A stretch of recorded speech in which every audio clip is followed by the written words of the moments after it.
അമിത്ഷായ്ക്കെതിരായ അപകീർത്തി പരാമർശ കേസിൽ രാഹുൽ ഗാന്ധിക്ക് ജാമ്യം. ഉത്തർപ്രദേശിലെ സുൽത്താൻപൂർ കോടതിയാണ് ജാമ്യം അനുവദിച്ചത്. വിവരങ്ങൾ വിഷ്ണു തലവൂർ നൽകും. വിഷ്ണു, നിലവിൽ എന്തായിരുന്നു ഈ അമിത്ഷായ്ക്കെതിരായ രാഹുൽ ഗാന്ധിയുടെ അപകീർത്തി പരാമർശം?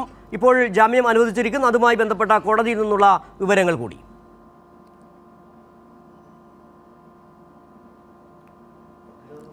സിജു, അല്പം മുന്നെയാണ് രാഹുൽ ഗാന്ധി ഉത്തർപ്രദേശിലെ സുൽത്താൻപൂർ കോടതിയിൽ ഹാജരായത്. 2018 നിയമസഭാ തെരഞ്ഞെടുപ്പ് പ്രചരണ സാഹചര്യത്തിലായിരുന്നു അമിത്ഷായ്ക്കെതിരെ നടത്തിയൊരു പരാമർശം. അതായത് അമിത്ഷാ കൊലപാതക കേസുകളിലെ പ്രതിയാണ് എന്നൊരു പരാമർശം രാഹുൽ ഗാന്ധിയുടെ ഭാഗത്തുനിന്നും ഉണ്ടായിരുന്നു. ഇതിനെതിരെയാണ് BJP നേതാവ് സുൽത്താൻപൂർ കോടതിയിൽ ഒരു മാനനഷ്ട കേസ് ഫയൽ ചെയ്തത്. ആ ഒരു കേസിലാണ് ഇപ്പോൾ രാഹുൽ ഗാന്ധിക്ക് ജാമ്യം അനുവദിച്ചിരിക്കുന്നത്. ഇന്ന് രാവിലെ തന്നെ രാഹുൽ ഗാന്ധി സുൽത്താൻപൂർ കോടതിയിൽ ഹാജരായിരുന്നു.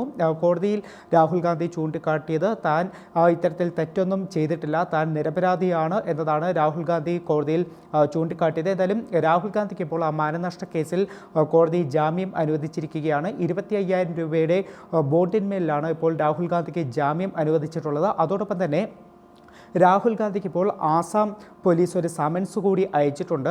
ഈ ന്യായയാത്രയ്ക്കിടെ ആസാമിൽ പൊതുമുതൽ നശിപ്പിച്ചു എന്ന പരാതിയിലാണ് രാഹുൽ ഗാന്ധിക്ക് ഇപ്പോൾ ആസാം പോലീസ് ഒരു സമൻസ് അയച്ചിരിക്കുന്നത്. രാഹുൽ ഗാന്ധിക്ക് മാത്രമല്ല, KC വേണുഗോപാൽ ഉൾപ്പെടെ 11ഓളം കോൺഗ്രസ് നേതാക്കൾക്കും ഇത്തരത്തിൽ ആസാം പോലീസ് ഒരു സമൻസ് അയച്ചിട്ടുണ്ട്. ശരി, വിഷ്ണു തലവൂരാണ് ദില്ലിയിൽ നിന്ന് വിവരങ്ങൾ നൽകിയത്.